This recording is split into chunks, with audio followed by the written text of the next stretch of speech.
வணக்கம் மக்களே. Nita form India சேனல்லேருந்து இன்றைய பதிவு பார்த்திங்கன்னா, மல்லிகைப்பூ, குண்டு மல்லி நாங்கள் போட்டுக்கிற ரகம் வந்து குண்டு மல்லி. இதை பற்றின ஒரு முழு தொகுப்பு, இன்றைய விலை நிலவரம் எவ்வளோ போச்சு, அப்புறம் நம்ம பராமரிப்பு, உரமிடுதல், அப்புறம் வாட்டர் மேனேஜ்மெண்ட் எல்லாமே ஒரு ஃபுல் தொகுப்புங்க. இது கம்ப்ளீட்டாக என்ன அப்டேட் பண்ண, என்ன மாதிரி வளர்ச்சி நம்ம கொண்டு வந்தோம், எப்படி நம்ம வந்து பராமரித்தோம், எவ்வளோ விலை நமக்கு வந்து மார்க்கெட்டில் இப்போ கிடைக்குது, இது வந்து நம்ம ஒரு ஃபுல் நம்ம இந்த வீடியோவில் பார்க்கலாங்க. இந்த வீடியோ வந்து கொஞ்சம் பெருசாக தாங்க போயிருக்கு. சில நண்பர்கள் வந்து சொல்லும்போது, நான் கொஞ்சம் பேசும்போது கொஞ்சம் ஸ்லோவாக பேசுங்க, டீட்டெயில்ஸ் வந்து சொல்லும்போது கொஞ்சம் ஸ்லோவாக சொல்லுங்கன்னு சொல்லியிருந்தாங்க. அவங்களுடைய ரெஸ்பெக்ட்டுக்காக நம்ம கொஞ்சம் வீடியோ கொஞ்சம் லென்த்தாக போயிடுச்சுங்க. ஏன்னா சில சமயங்கள் நம்ம விஷயம் சொல்லணும்னு நினைப்போம், வீடியோட லென்த்து கம்மியாக இருக்கும்போது கொஞ்சம் வேகமாக சொல்ல வேண்டிய ஒரு கட்டாயம் வந்துடுதுங்க. அதனால் இந்த வீடியோ ஸ்கிப் பண்ணாமல் நம்ம சேனலை வந்து பாருங்கள், சப்போர்ட் பண்ணுங்கள், சப்ஸ்கிரைப் பண்ணுங்கள். அப்புறம் நம்ம சேனல் வந்து க்ரோ பண்ணுறதுக்கு நிறையா வியூஸ் பண்ணுங்கள், நிறைய பேர்கிட்ட வந்து நம்ம சேனலை பற்றி சொல்லுங்கள். சரி, நன்றி. இது வரைக்கும் நீங்கள் நமக்கு கொடுத்த சப்போர்ட் மற்றும் வந்து நீங்கள் வந்து நம்ம சேனலுக்காக சப்ஸ்கிரைப் பண்ணுங்கள் அனைவருக்கும் நான் வந்து மறுபடியும் உங்கள்கிட்ட ஒரு நன்றி சொல்லிக்கிறேங்க. ரொம்ப ரொம்ப தேங்க்யூ ஸோ மச். சரி, வாங்க நம்ம வீடியோக்குள்ளே போகலாங்க.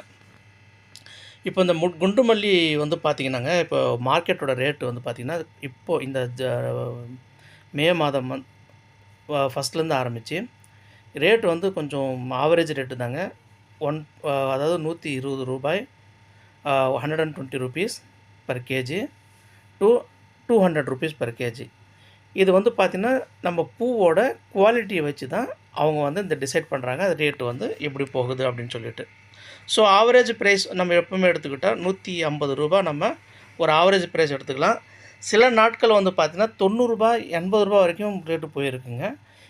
வர அமாவாசை முடிஞ்சதுக்கப்புறமா ரேட்டு மறுபடியும் இன்க்ரீஸ் ஆகும்னு சொல்லிவிட்டு நம்ம பூ கடையில் வந்து சொல்லியிருக்காங்க. இந்த ரேட்டு கொஞ்சம் இன்க்ரீஸ் ஆகும் அப்படின்னு சொல்லியிருந்தாங்க. போன மாதம் வரைக்கும் நல்ல ரேட்டுங்க. 400 எங்களுக்கு வந்து பார்த்திங்கன்னா போன மாதம் வந்து பட்டி எடுக்கும்போது, பட்டின்னா அந்த விலை பட்டியல்னு சொல்லுவாங்க. பட்டியல் வந்து இப்போ அவங்க சுருக்கமாக வந்து பட்டின்னு சொல்கிறாங்க. அது வந்து பார்த்திங்கன்னா ஒரு 5 நாட்கள்லேருந்து ஒரு 6 நாட்கள் வந்து ரூ. 450 போட்டிருக்காங்க 1 கிலோ. அப்புறம் ஒரு 6 நாட்கள் வந்து பார்த்திங்கன்னா ரூ. 350 போட்டிருக்காங்க பெர் கேஜி. அப்புறம் வந்து ஆவரேஜாக வந்து பார்த்திங்கன்னா ரூ. 230 வந்து சொல்லியிருக்காங்க. இந்த மாதிரி தான் விலை போட்டிருக்காங்க. போன மாதம் வந்து நல்ல ரேட்டு. இந்த மாதம் வந்து பார்த்திங்கன்னா கொஞ்சம் ஸ்டார்டிங்லேருந்து டில் நவ் வந்து பார்த்திங்கன்னா கொஞ்சம் விலை வந்து ஒரு ஆவரேஜ் தான் போயிட்டுருக்கு. எங்களுக்கு வந்து பார்த்திங்கன்னா 130, 140, 150, 160 இந்த மாதிரி ரேட்டு நமக்கு கிடச்சிக்கிட்டு இருக்குங்க. சரி, நம்ம வந்து பார்த்திங்கன்னா இப்போ வீடியோவில் நம்ம வந்து ஃபஸ்ட்டு நம்ம குண்டு மல்லி நம்ம நடவு பண்ணணும் அப்படின்ற ஒரு தாட்டு வரும்போது, எனக்கு வந்து உண்மையாக சொல்லப்போனால் குண்டு மல்லி பற்றி முழுசாக எனக்கு எதுவுமே பெரிய விஷயமா தெரியாது. ஒரு குழிக்கு எத்தனை செடி வைக்கணும்னு தெரியாது, எப்படி பராமரிப்பு பண்ணணும்னு தெரியாது. அப்போது நான் வந்து என்ன பண்ணேன்னா, நிறைய பேர்கிட்ட அப்படியே என்கொயரி பண்ண ஆரம்பித்தேன். கொஞ்சம் தெரிஞ்சுக்கணும்னு நான் விருப்பப்பட்டேன். அப்போ அந்த விருப்பப்பட்டு அதுக்கப்புறம் வந்து நம்ம சில விஷயங்கள் அவங்க சொன்ன விஷயங்கள்லாம் ரிசீவ் பண்ணிக்கிட்டு, கொஞ்சம் கேதர் பண்ணி வச்சுக்கிட்டு, அதுக்கப்புறம் நம்ம வந்து ஒரு குண்டு மல்லி பற்றி நம்ம ஸ்டார்ட் பண்ணோம். இப்போ இந்த இடத்துல அப்போது நம்ம ஒரு தேடல் ஆரம்பிக்கும் போதுங்க, சில விஷயங்கள் வந்து பார்த்திங்கன்னா அப்போ தான் புரிஞ்சுது. எப்படி புரிஞ்சுதுன்னு கேட்டிங்கன்னா, நம்ம எவ்வளோ தான் நம்ம என்கொயரி பண்ணி ஒரு இன்ஃபர்மேஷன் கேதர் பண்ணாலும், நம்ம ஒரு அனுபவத்தில் நமக்கு கிடைக்கிற அந்த பாடம் தாங்க மிக சிறந்த ஒரு பாடம். நாங்கள் வந்து குண்டு மல்லி தெரிஞ்சுக்கணுன்றதுக்காக நான் ஆல்ரெடி நிறையா வீடியோக்கள் நான் சொல்லியிருப்பேன். நான் வந்து கொஞ்சம் ஆரம்பித்து அதன் மூலயமா ஒரு எக்ஸ்பீரியன்ஸ் கேதர் பண்ணி, அதன் மூலயமா ஒரு நல்ல ஒரு நாலேஜ் எடுத்து நம்ம ஃபார்மில் எந்த சமயத்தில் என்ன மருந்து அடிக்கணும், எப்போ அடிக்கணும், அடிக்கலைன்னா என்ன ஆகும், அப்போ இன்றைக்கி வந்து பூச்சி தாக்குதல் இருக்குது அப்படின்னா அதை வந்து நம்ம இன்றைக்கி அடிக்காம மட்டும் என்ன ஆகும், நிறைய எக்ஸ்பெரிமெண்டல் எடுத்து தான் அதுக்கப்புறம் தான் வந்து பெரிய லெவலில் ஆரம்பிப்பேன். இது வந்து என்னுடைய வந்து பேசிக் பழக்கம். இதே மாதிரி தாங்க முருங்கை வந்து நான் இந்த இன்றைய ஒரு பதிவு நான் முருங்கை போட்டிருக்கேன். அந்த வீடியோ நீங்கள் பாருங்கள். நான் இந்த முருங்கையை வந்து நான் ஆரம்பிக்கும் போதுங்க, கிட்டத்தட்ட கொரோனாவுக்கு முன்னாடி நம்ம இந்த முருங்கை சாகுபடி ஆரம்பித்தேன். ஃபஸ்ட்டு நான் போட்டுங்க லார்ஜ் ஸ்கேல், பெரிய ஸ்கேலில் நான் வந்து இப்போ ஆரம்பித்தேன். அதை ஆரம்பித்து அந்த முருங்கை சாகுபடி என்னால் வந்து காப்பாற்றவே முடியல. நோய் தாக்குதலில் மொத்த முருங்கை செடியும் கருகிடுச்சு. 1 மரம் 2 மரம் இல்லைங்க, கிட்டத்தட்ட 12,000 மரங்கள் வந்து என்னோடய இழப்பு ஏற்பட்டது. அப்போது அந்த இழப்பு ஏற்பட்டது இல்லைங்களா, ஒரு 6 மாதம் நான் வந்து அதை பற்றின மீண்டும் ஒரு ஒரு தேடுதல் ஆரம்பித்தேன். அப்படி ஆரம்பித்து இன்றைக்கி அந்த வீடியோ நீங்கள் பாருங்கள். நம்ம தோட்டத்தில் முருங்கை வந்து எப்படி விளைஞ்சு நிற்குதுன்னு பாருங்கள். இதுதாங்க நமக்கு கிடைக்கிற ஒரு அனுபவம். அதேமாதிரி விவசாயியாக இருக்கிற விவசாய பெருமக்கள், விவசாயத்தை பற்றி தெரிஞ்சுக்கணும், விவசாயம் பண்ணணும்னு சொல்லி நினைக்கிற நிறையா பேர் இளைஞர்கள், என்ன மாதிரி இளைஞர்கள், பெரியவர்கள்லாம் இருப்பீங்க. முதல்ல வந்து நம்ம ஒரு சின்ன விஷயம் நம்ம தோட்டத்தில் நடக்குது அப்படின்னா துவண்டு போயிடக்கூடாதுங்க. அதனால் நம்ம வந்து என்ன ஆகும்னா, நம்மளோட ஹோப், நம்ம கான்ஃபிடென்ட் வந்து குறைஞ்சிருங்க. அப்போது நம்ம அதை பற்றின ஒரு தேடுதல், அதை பற்றின ஒரு மோட்டிவேஷனோடு தான் நம்ம எப்பவுமே, நான் வந்து எப்பவுமே அப்படி தாங்க எடுத்துப்பேன். நான் வந்து மல்லியை தெரிஞ்சுக்கணுன்றதுக்காக கிட்டத்தட்ட 1.5 வருஷம் நான் தேடுதலில் இருந்தேன். எப்போவுமே நம்ம ஒன்று தெரிஞ்சுக்கணுங்க, ஒரு விஷயத்தை நல்லா புரிஞ்சுக்கிட்டா நமக்கு வந்து சிறப்பாக இருக்கும். நான் அனுபவத்தில் கற்றுக்கிட்டது நான் சொல்கிறேன் உங்ககிட்ட. நம்ம ஒரு விஷயத்தை நம்ம ஆரம்பிக்கும்போது எப்போயுமே நம்ம நெவர் கிவ் அப். நம்ம எப்போயும் விட்டு கொடுக்கக்கூடாது ஒரு விஷயத்த. அதில் நம்ம ஜெயிச்சுருவோம் அப்படிங்கிற ஒரு தன்னம்பிக்கையோடு தான் நம்ம ஒரு விஷயத்தை ஆரம்பிக்கணும். நான் அப்படி தான் ஆரம்பிப்பேன்.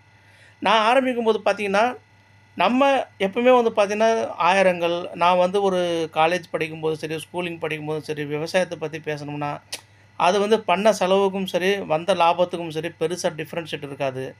அப்படியே வந்தாலும் லாபம் பெரிய லெவலில் இருக்காது. இந்த மாதிரி தான் நான் கேள்விப்பட்டு நான் வளர்ந்தேங்க. அப்படி வளரும்போது நம்ம என்ன ஆகிடுதுன்னா, நம்ம ஆட்டோமேட்டிக்காக நம்ம மைண்ட் செட் என்ன ஆகிடுது, விவசாயத்தில் ஒருத்தவங்க ஜெயித்தவங்க ஒரு பெரிய லெவலில் வந்து ஹை டெக்னாலஜி யூஸ் பண்ணி ஃபார்மிங் பண்ணுறவங்ககிட்ட அவங்க வீடியோலாம் நம்ம போடும்போது, நம்ம வந்து நம்புறதுக்கு நம்ம மனசு தயங்குது. இதெல்லாம் சும்மா அப்படின்னு சொல்லி தயங்கும். எனக்கும் அந்த மாதிரி எண்ணங்கள் வந்தது நிறைய பேர் பார்க்கும்போது.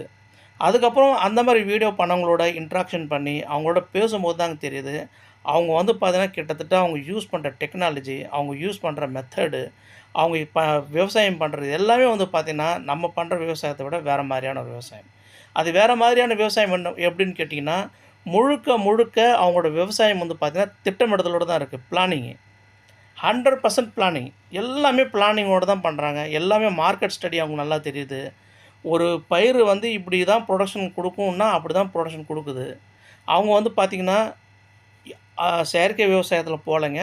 முழுக்க ஆர்கானிக் விவசாயத்தில் தான் இருக்காங்க.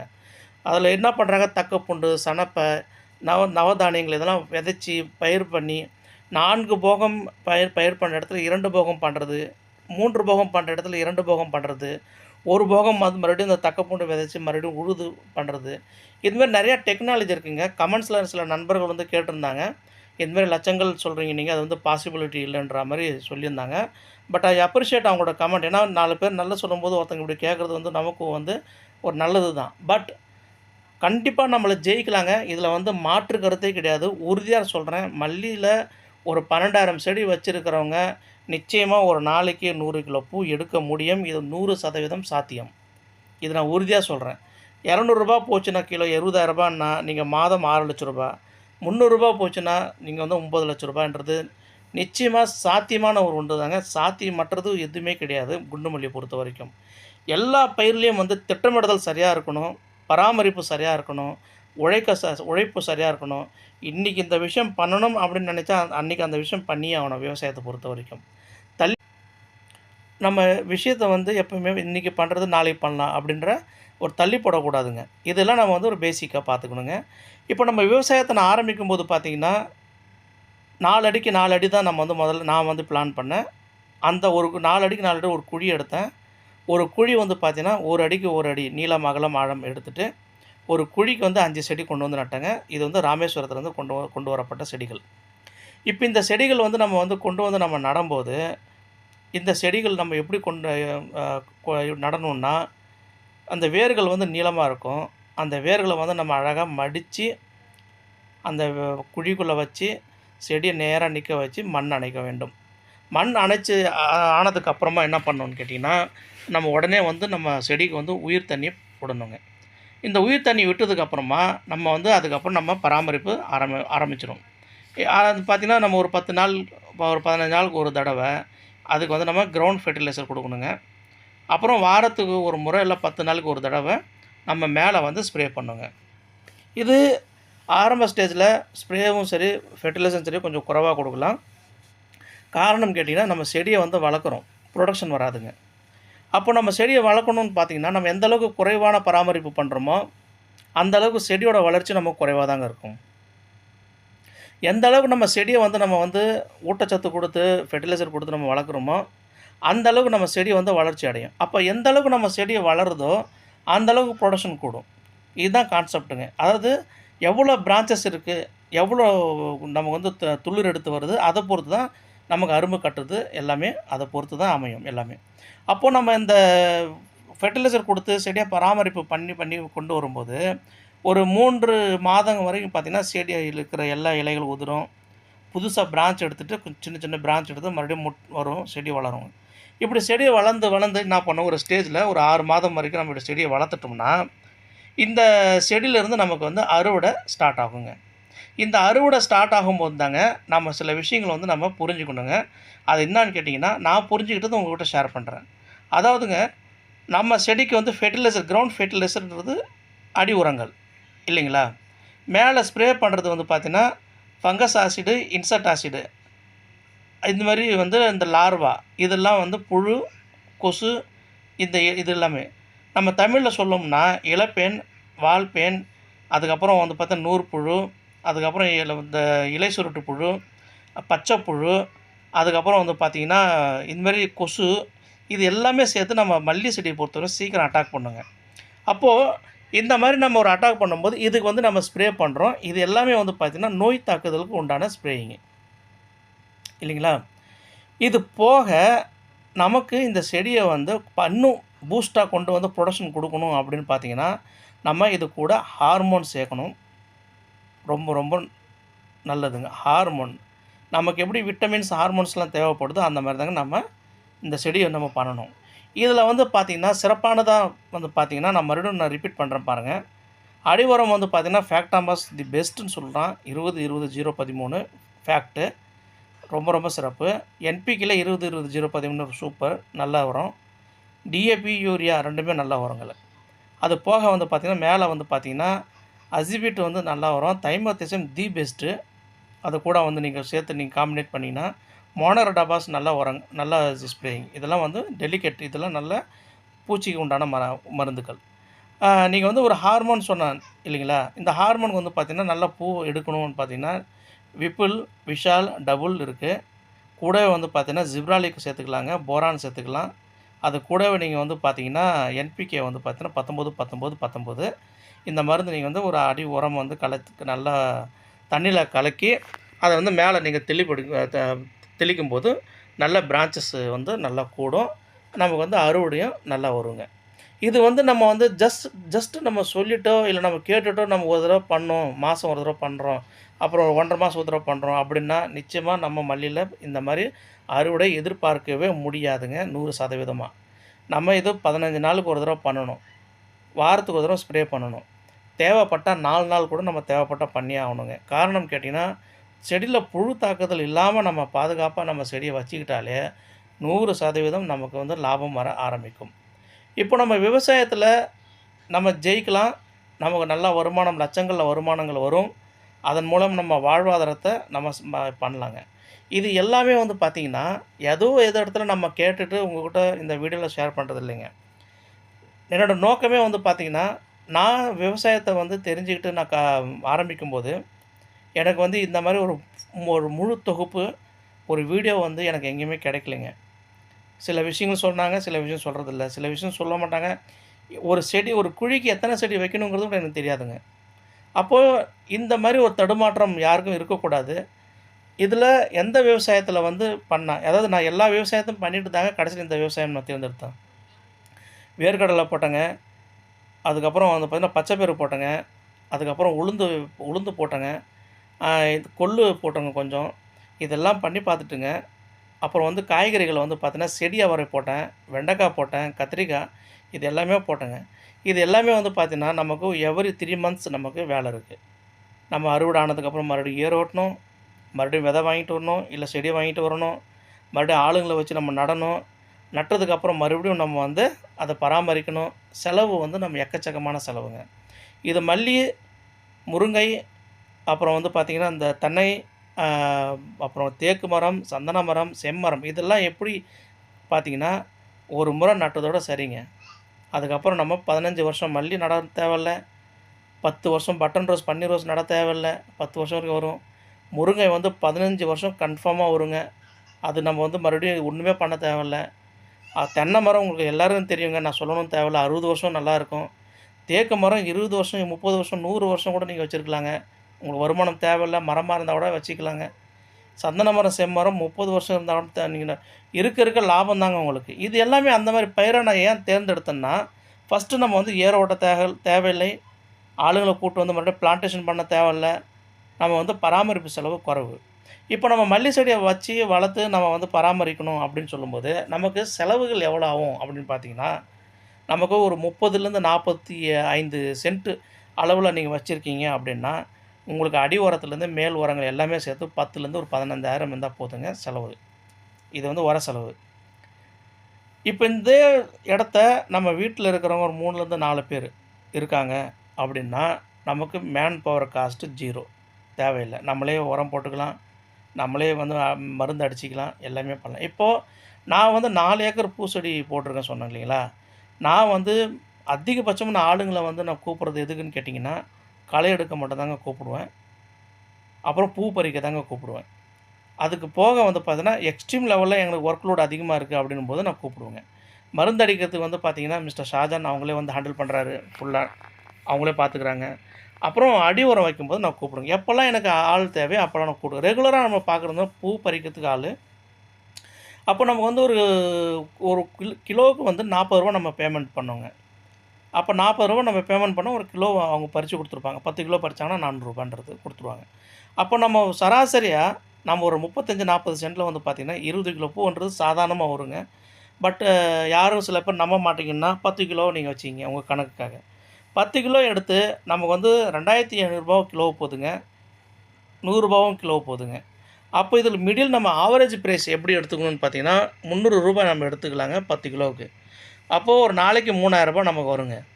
அப்போ நம்ம 10 கிலோவுக்கு வந்து பார்த்தீங்கன்னா, ரூ. 40 பூ பறிக்கிறவங்களுக்குன்னு பார்த்தா, நமக்கு வந்து கிட்டத்தட்ட ரூ. 400 போயிடும் இல்லைங்களா? ஒரு பராமரிப்பு செலவு, உர செலவு, எல்லா செலவு நம்ம எல்லாமே வச்சுன்னு ஒரு ரூ. 600 வச்சுக்கிட்டா ஒரு நாளைக்கு ரூ. 1,000 நம்ம செலவு பண்ணால் கூட, ஒரு நாளைக்கு நம்ம ரூ. 2,000 வந்து நமக்கு லாபம் இருக்கும். இது வந்து நான் சொல்கிறது மிடில் லோ ஆவரேஜ் ப்ரைஸ் தான். இதை விட நம்ம அதிகமாகவே கிடைக்கும். இந்த 10 கிலோ பூ வந்து நம்ம வீட்டில் இருக்கிறவங்க ஒரு 3லேருந்து 4 பேர் இருக்காங்க அப்படின்னா, நம்மளே 10 கிலோ பூ நம்ம ஒரு ஆள் வந்து கிட்டத்தட்ட 1 மணி நேரத்துக்கு 1 கிலோ பூ பறிக்கலாம். எக்ஸ்பீரியன்ஸ் ஆனதுக்கப்புறமா ஒரு ஆள் வந்து 4 கிலோ 5 கிலோ பூ பறிக்கலாம். அது வந்து அவங்க வந்து ஸ்டெமினாவை பொறுத்து தாங்க எல்லாமே. இப்போ நம்ம சொல்கிற எல்லா விஷயமே வந்து பார்த்திங்கன்னாங்க, நான் என்னோடய தோட்டத்தில் நான் என்ன அப்ளிகபிள் பண்ணேன், எப்படி நான் வந்து திட்டமிட்டேன், எப்படி நான் பிளானிங் பண்ணுறேன், எப்படி என்னோடய தோட்டத்தில் லட்சங்கள் வந்து பணம் எனக்கு வருங்கிறது நான் முடிவு பண்ணி டிசைட் பண்ணி நானாக எல்லாமே ஆர்கனைஸ் பண்ணது தாங்க இது. அப்போது இதேமாரி நீங்களும் உங்கள் தோட்டத்தில் பண்ணணும் அப்படின்னா ஒரு ஐடியா எடுத்துக்கலாம். பேசிக் ஐடியாவை எடுத்துக்கலாம். இல்லை இதேமாரி நீங்கள் வந்து டூப்ளிகேட் பண்ணலாம். பண்ணிவிட்டு நீங்களும் பராமரிப்பு பண்ணால், உழைச்சா நிச்சயமாக என்றைக்கும் நம்ம வந்து தோற்கிறதுக்கான வாய்ப்பு இல்லைங்க. நீங்கள் வந்து தாராளமாக நீங்கள் எல்லாமே பண்ணலாங்க. நல்ல ஒரு லாபகரமான ஒரு பயிர். முருங்கை வந்து ஒரு சிறப்பான பயிருங்க. ட்ரம்ஸ்டிக் கூட. அதை நம்ம பராமரிப்பு பண்ணி கொண்டு வரணும். அது வந்து சென்சிட்டிவான கிராப்பு. அவ்வளோ சீக்கிரமாக நம்மளால் பண்ணிட முடியாது. அது பண்ணுறதுக்கு நான் வந்து பார்த்திங்கன்னா, நார்த் இந்தியாவில் ஒரு கம்பெனி கூட டைப் வச்சு வருடத்திற்கு இவ்வளோ சொல்லிட்டு சந்தா கட்டினேன் அந்த கம்பெனிக்காக. பட் ஈவன் அது அப்போ கூட அவங்க வந்து பெருசாக எனக்கு வந்து இன்ஃபர்மேஷன் கொடுக்கல. அதுக்கப்புறம் வந்து பார்த்தீங்கன்னா, அனுபவம் தாங்க நான் சொல்கிறேன் பாருங்கள். அனுபவம் தான் ஒரு மனுஷனை இன்னும் மேலே கொண்டு போகும். விவசாயிகிட்ட போய் பேசி பாருங்கள். நம்ம அக்கம் பக்கம்கிட்ட விவசாயிகிட்ட பேசுங்க. அப்போ நமக்கு தெரியும் பாருங்கள் அந்த அனுபவம் எப்படி இருக்குன்னு சொல்லிட்டு. நண்பர்கள் நிறையா பேர் வந்து என்னோடய மொபைல் நம்பர் கேட்டாங்க. நிச்சயமாக நான் இந்த விவசாயத்துக்காக யூடியூப்காகன்னு சொல்லிட்டு தனி ஒரு மொபைல், தனி ஒரு சிம் கார்டு வாங்கி உங்களுக்காகவே வந்து பிரத்யேகமாக நான் வந்து ஒரு வாட்ஸ்அப் குரூப் ஓப்பன் பண்ணி நிச்சயமாக உங்கள் எல்லார்கிட்டையும் நான் சந்திக்கிறேங்க. யாரும் இந்த வீடியோவில் வந்த சில மொபைல் நம்பர் தரலன்னு சொல்லிட்டு யாரும் வருத்தப்படாதீங்க. நிச்சயமாக உங்களோட நான் கன்ஃபார்மாக ஷேர் பண்ணுறேங்க. நம்ம சேனல் வந்து பிடிச்சிருந்தா லைக் பண்ணுங்கள், ஷேர் பண்ணுங்கள், கமெண்ட் பண்ணுங்கள். எல்லாமே சாத்தியமுங்க. சாத்தியம் இல்லாதது எதுவுமே கிடையாது. நிச்சயமாக நமக்கு லாபகரமான பயிர் வருங்க. சில நண்பர்கள் வந்து சில சந்தேகத்தோடு சில விஷயங்கள் கேட்டிருந்தாங்க. அவங்கள இந்த வீடியோவில் நான் தெளிவுபடுத்தியிருக்கேன்.